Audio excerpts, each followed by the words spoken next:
16차 소찬 예배를 드리겠습니다. 다 같이 묵도 하시겠습니다.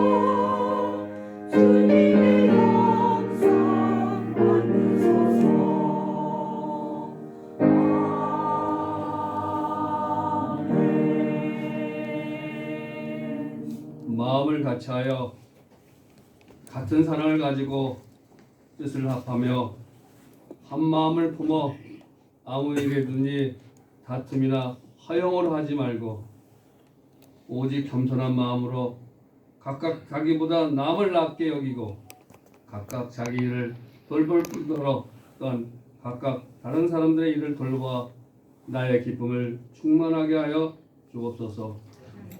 신령과 진정을 드리는 이 예배를 하나님 기쁘게 받아 주시옵소서.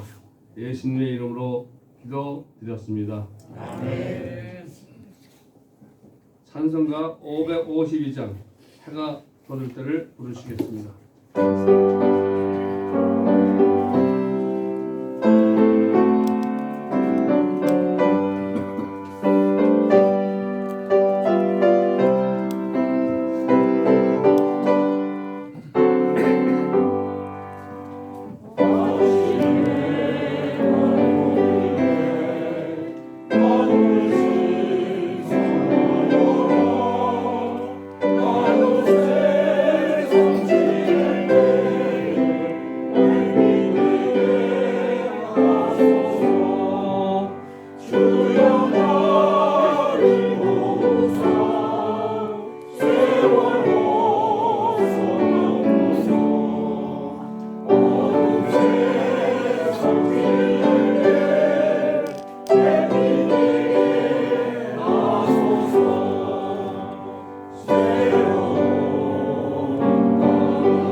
같이 주보에 있는 신앙 고백을 하시겠습니다.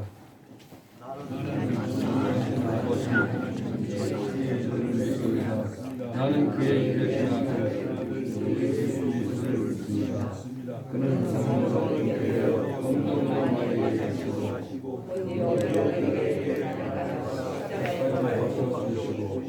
천사들의 삶을 승자 가운데서 같이 살아나셨으며 전능하신 아버지는 편한 자 있사라 날마다 심판을 받습니다.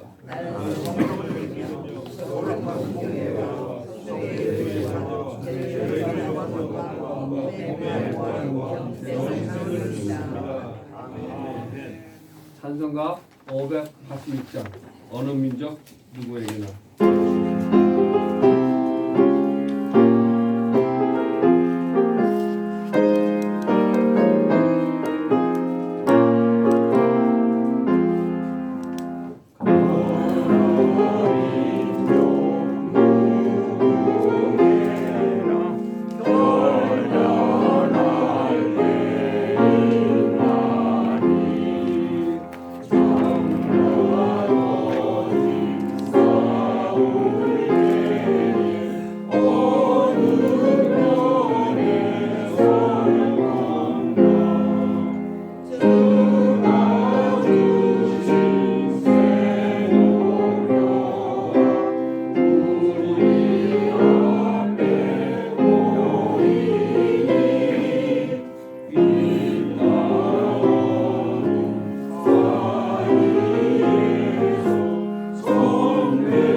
지금은 합심 기도하는 시간입니다.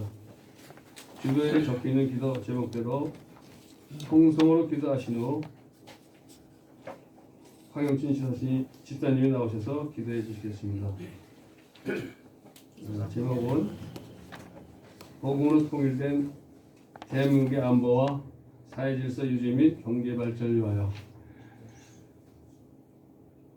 두 번째는 동기 목회자와 국내 해외 선교사의 건강과 동기생 및 후보생의 복음화를 위하여.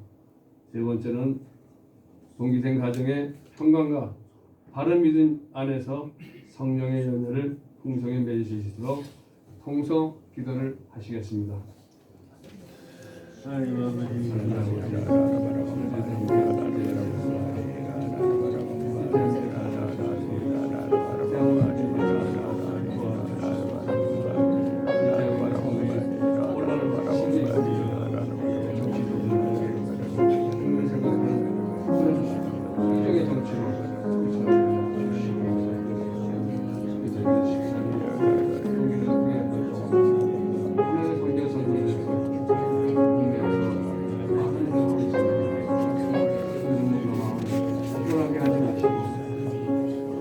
깐깐하게 하여 하늘의 복음을 전하는 큰 천명의 역할을 감당하게 하여 주시옵소서.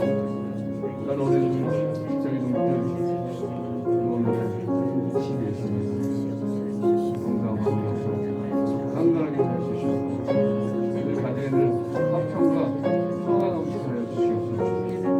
우리 하나님 찬양하고 하나님을 경배하는 저희들 주시옵소서.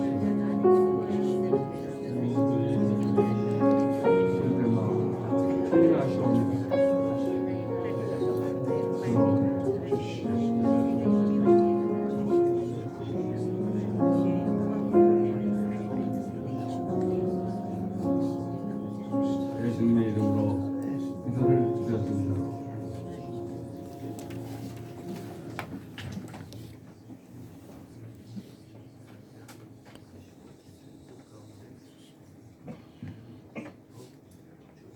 오늘도 새날을 허락하시고 때를 따라 도우시는 아버지 은혜로 이 시간 대한민국 ROTC 14기 기독장교 연합회 동기생들과 가족들을 평강의 예배로 인도하심을 감사드립니다.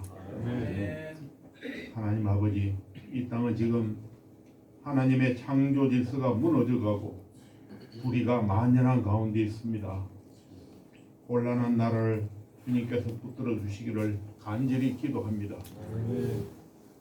주님의 사랑으로 날마다 회복되는 삶이 되게 하시옵소서. 하나님 말씀에 따르는 올바른 가치관이 세워져서 공의와 정의가 강물처럼 흐르게 하여 주시옵소서. 하나님의 은혜로 세워진 이 나라의 안보를 지켜주시고 경제가 발전되어 국민들의 삶이 안정되며 사회의 약자들과 소외된 이웃들이 주님의 사랑 안에서 보호받고 위로받을 수 있도록 주님의 손길을 베풀어 주시옵소서. 세계 도처에서 일어나는 전쟁과 질병 또 자연재해로 고통받는 자들을 일으켜 주시고 위정자들에게 하나님을 경외하는 마음과 지혜를 주셔서 나라 안팎의 위기를 잘 이겨내며 바른 길로 나라를 이끌어가게 하시옵고 복음 통일이 이루어져 북한 땅에 복음의 새 아침이 밝아오게 하시옵소서. 하나님의 사랑을 나누고 복음 전파를 위해 헌신하는 동기생 목회자들과 해외 선교사들, 군 복음화를 위하여 수고하는 여러 손길들을 기억하여 주시옵고 그들을 영적으로 육적으로 강건하게 하시어 어려움 속에서도 하나님의 사랑과 복음을 전하는 발걸음마다 복음이 많은 사람들의 마음에다 하나님 나라를 확장해 나가는 귀한 사역의 열매를 맺게 하시옵소서. 하나님 아버지, 저희들이 바른 믿음 안에서 성령의 열매를 풍성히 맺을 수 있기를 원합니다. 성령께서 저희 안에 내재하셔서 날로 쇠약해져가는 저희들 육신의 연약함 가운데서도 주님의 평안과 강건함을 허락하여 주시옵시며 저희들 마음속에 간절한 소망과 기도 제목을 들어 응답하시옵고 저희 기도가 응답되어 하나님께 영광 돌리게 하시옵소서. 올 한 해도 어느덧 한 달여를 남겨두고 있는 이 시간에 주님을 더욱 온전히 의지하며 저희들이 모든 삶을 주님께 맡기고 나아가기를 원합니다. 오늘도 기쁨으로 하나님을 높이며 찬양할 때 홀로 영광 받으시옵소서. 예수님 거룩하신 이름 받들어 기도드리며 아멘.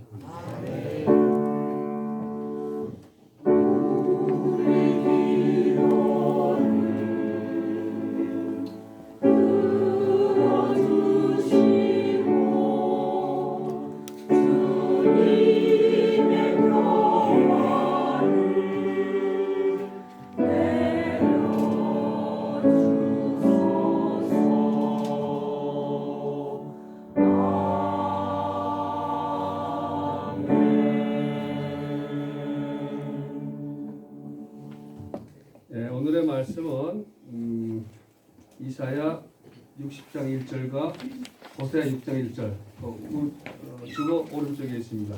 같이 합독으로 하시겠습니다. 일어나라 일어나라 이는 내 빛이 일어나고 여호와의 영광이 내 위에 임하였습니다. 여호와께서 우리를 지으시고 또 우리에게 하시옵시고 우리를 지으시며 사하여 주실 것입니다. 아멘. 이 시간은 14기 찬양대 찬양이 있겠습니다.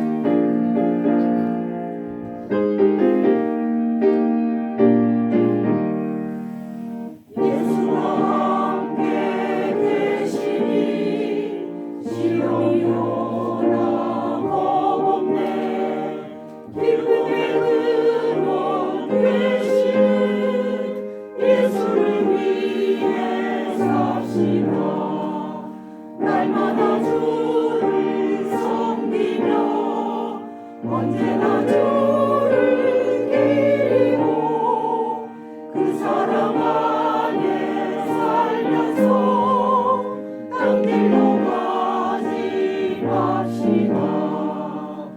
이 세상 사는 동안에 주의를 전파하면서 무한한 공덕 주시는 예수를 위해 섭시다. 날마다 주를 섬기며 언제나 주를 기리고 그 사랑 안에 살면서 딴 길로 가지 맙시다.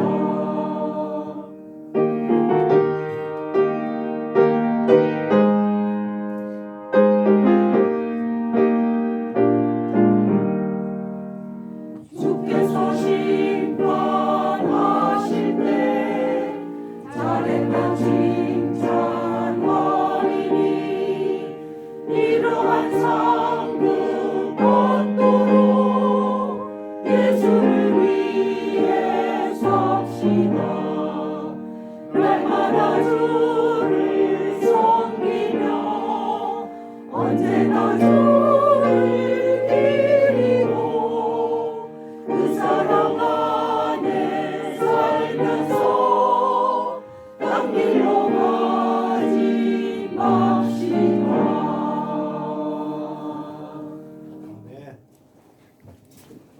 이번에는 공과사가 바쁘신 수성수 목사님 나오셔서 빛을 발하는 제목으로 설교해 주실 때 여러분 많은 은혜 받으시기 바랍니다. 감사합니다.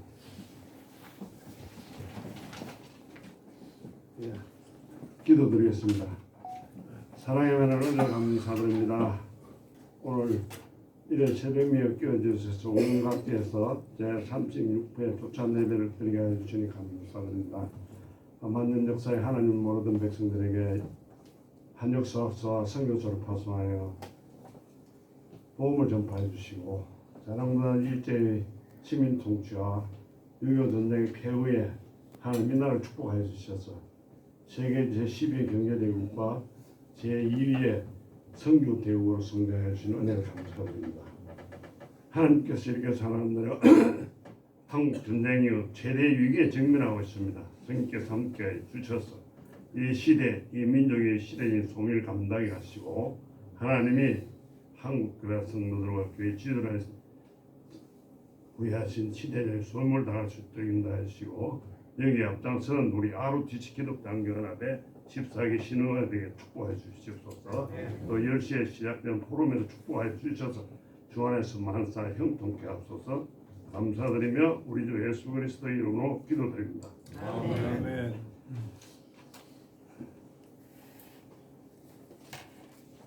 오늘 이 제목을 저희가 아주 제가 좋아하는 구절을 그렇게 골랐습니다. 우리가 간단하니까 한번 우리 시대에 또 우리한테 요구하는 아주 그 같아서 우리 한번 크게 외쳐보겠습니다.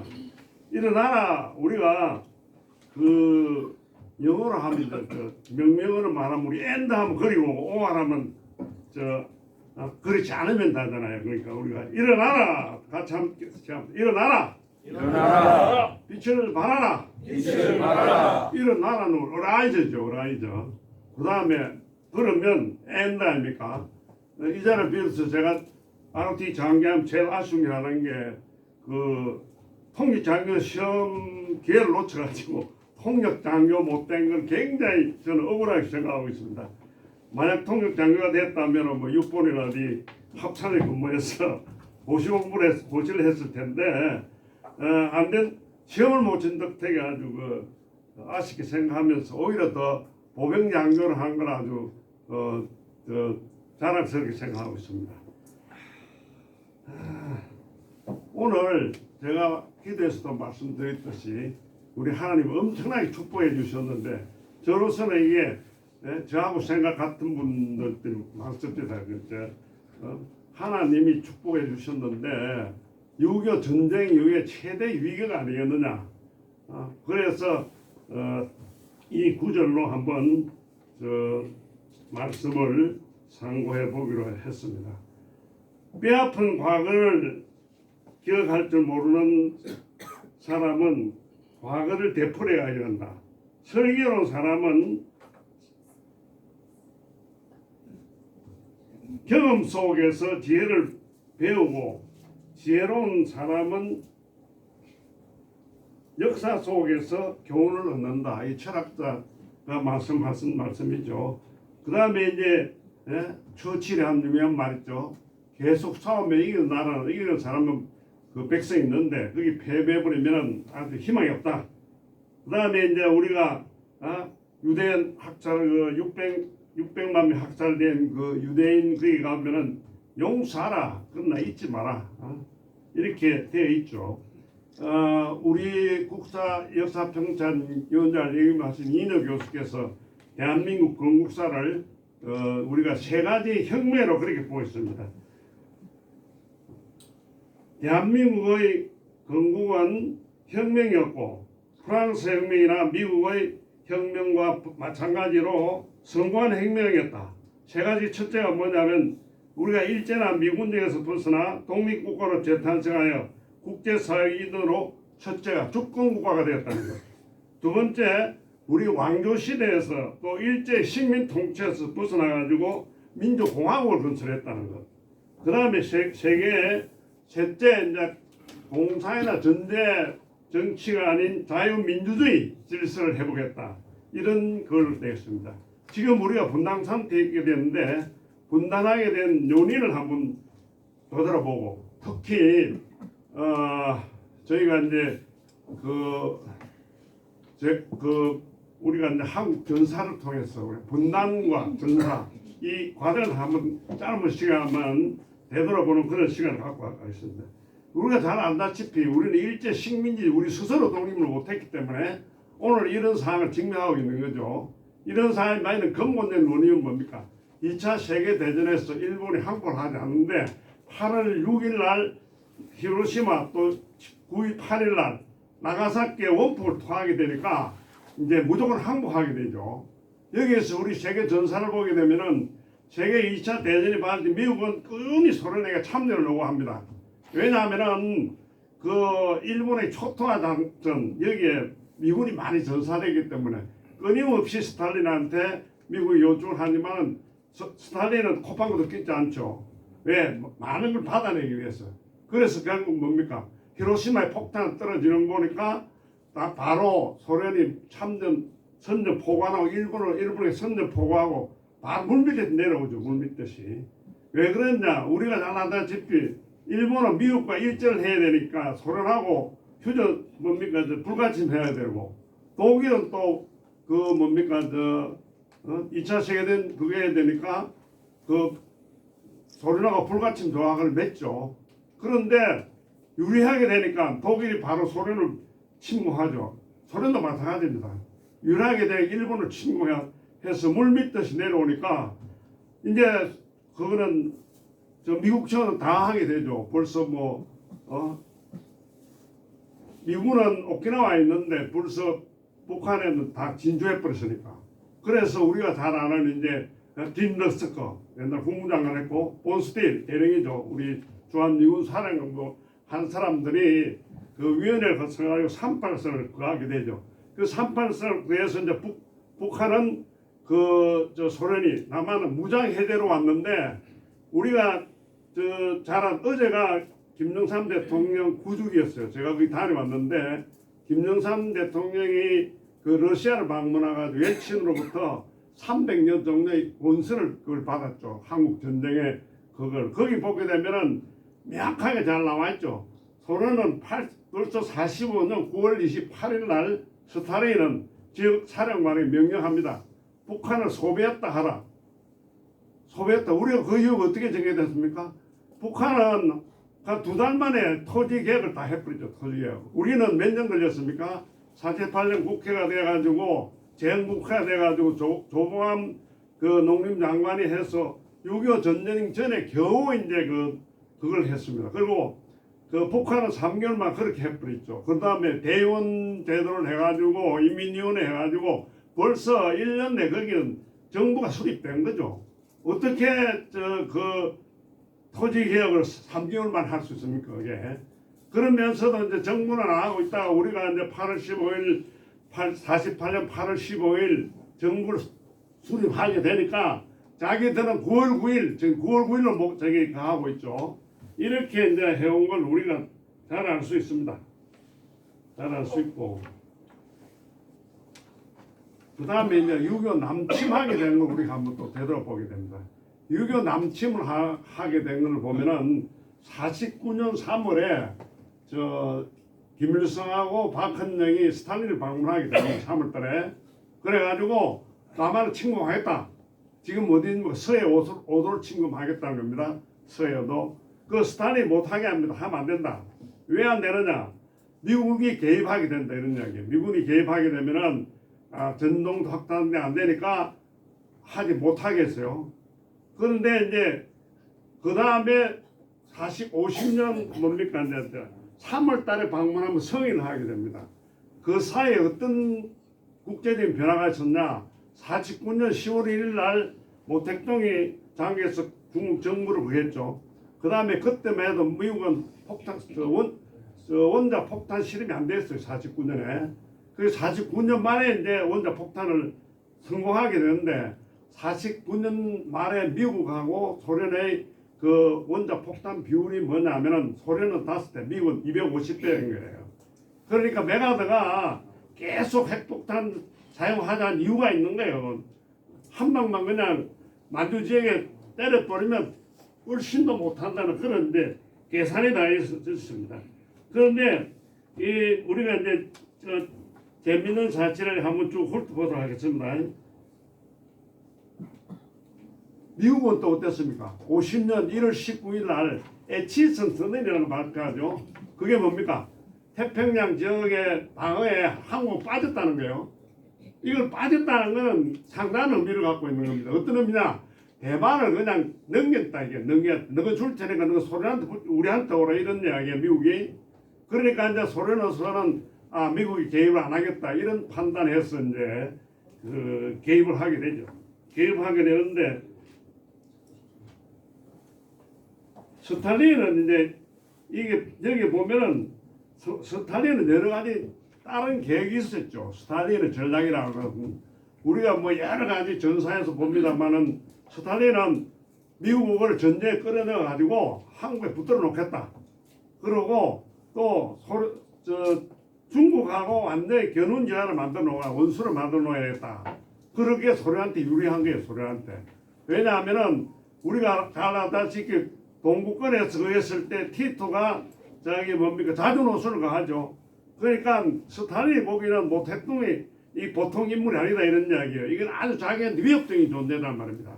외부도 하나도 없이 미국의 엄청난 지원을 받는 대만 장례석 정부를 무너뜨렸잖아요. 그러니까 이게 자기한테 언제든지 반기를 줄 수 있으니까 스탈린은 중국과 미국을 전쟁을 붙여서 이걸 원수로 만들고 자기 휘하에 들어오기 위한 장기적인 전략에서 한 겁니다. 그래서 우리가 잘 알다시피 안보리에서 그 회의할 때 스탈린 지시합니다. 지시 뭐 우리 여러 가지 설이 그 엘친 문서에 다 나오는 게 스탈린 지시해서 그 기권하게 만들었죠. 기권. 그 다음에 왜 미국 북한이 남침할 때 소련 뭡니까 군사 지휘관들이 그걸 해줘요. 매일 그것을 일정 키로 내려오면 8월 15일 부산을 점령하게 되어 있는데 설에 와서 3일간 머무르는 게 미스터리라고 그러잖아요. 미스터리는 스탈린이 그렇게 한 겁니다. 스탈린이 왜 미국이 참전한 기회를 주는 거예요. 미국이 참전에 붙들어 놔야 자기들 동구권에서 석권할 수 있다 이런 이야기죠. 우리가 잘 알다시피 그 뭡니까 2차 세계대전 후에 동구권이 35개국이 공산화되었어요. 공산화를 하나 막은 거는 대한민국에서 하나 막은 겁니다. 그러니까 우리가 결론적으로 보면은 아주 우리가 성공했다고 볼 수 있죠. 소련도 자기들이 처음에는 성공한 것 같지만은 결국 나중에 어떻게 했습니까? 그 레이건 때 자기 소련이 해체되는 그걸 겪었고 중국도 마찬가지입니다. 자기가 지금 대만을 중국을 석권했지만은 그때 자기들이 참전 함으로 해서 대만 기회를 놓친 거죠. 자기들이 그때 참전 안 하고 대만 석회에서 자기들 합병했을 겁니다. 그러니까 우리가 겉으로 보기에는 우리가 전부 패한 것 같지만은 외부로 보면은 우리가 굉장히 그 하나님의 뜻에 따라 우리가 승리했다고 이렇게 볼 수 있습니다. 이제 그래 이런 과정을 돌아볼 때 이제 우리가 지금 어떻게 대처해 나가야 되느냐? 여러분들 우리 상황도 지금 내일 아마 그 이재명 그 대표 위정 이게 상당히 이제 엄청난 파급 효과를 줄 수 있는 겁니다. 법을 전공한 사람이 보게 되면은 반드시 이건 이제 그 법정 구속이 돼야 맞는 거예요. 법이 뭐 아무데나 판사 검사가 자기 맘대로 하는 게 아닙니다. 이게 다 대법원 룰이 있어요. 대법원 룰이. 그러니까 예를 들면 검사가 최고 그걸 내렸죠. 이제 3년 구형을 내었으니까 아무리 깎아도 1년 반이 되는 거예요. 그러면 판사가 만약에 법정 구속도 가능한 게 뭐냐? 벌써 지난 국회에서 그 선거법하고 그 위정은 통과가 되어 있는 상태이기 때문에 그런 상황이 되어 있습니다. 그래서 이런 상황에 이제 우리가 그거 해야 될 것은 뭐냐면은 이제 제대로 우리가 누구나 이야기했듯이 우리 통일이라는 거는 그렇게 하루아침에 터득이 통일되리라고는 아무도 생각 안 했죠. 꿈에도.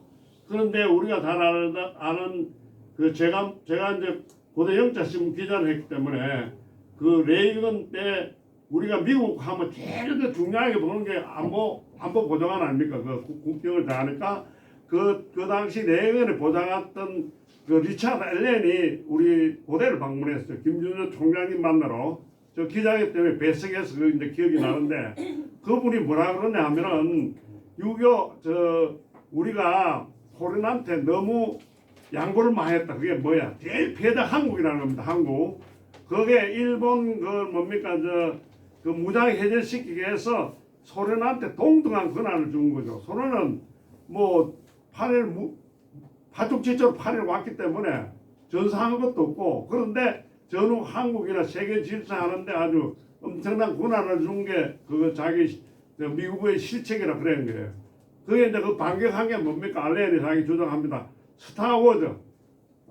우리가 위성에서 소련의 요격을 하겠다. 그때 고르바초프가 집권했는데 그 당시 소련의 그거는 그냥 경제가 피폐돼 가지고 도대체 생산성도 뭐 안 돼 가지고 미국과 경쟁을 할 수 없는 거예요. 그러니까 이 스타워즈는 고도의 전략정제 소련을 하여금 자기들 미국에 휘황이 들어오게. 그러니까 소련이 자기들 경제가 너무 피폐하기 때문에 미국과 서로 협조하지 않으면은 나라 자체가 지탱할 수 없는 거죠. 그러니까 이제 그걸 핵 협상을 하게 되고 또 그렇게 됐을 때 이제 고르바초프 뭡니까 그 레이건이 고르바초프한테 이야기합니다. 우리 그 베를린 광장으로 와라, 그 허물어라. 그렇게 하면은 우리가 그거 한다는데 그게 이제 3년 후에 허물어져 가지고 결국 이제 통일된 건데 거기 보면은 이제 그런 게 우리도 많은 시사점을 볼 수 있겠습니다. 이제 앞으로 우리나라도 하나님이 그하시면 어느 순간에 일순간으로 되지 않겠느냐. 어느 정치학자들도 예측을 하지 못했죠. 독일도 우리도 마찬가지입니다. 우리가 뭐 누가 어떻게 한국이 통일되겠다고 예측할 수 있겠습니까? 많은 우리가 이 말씀을 하고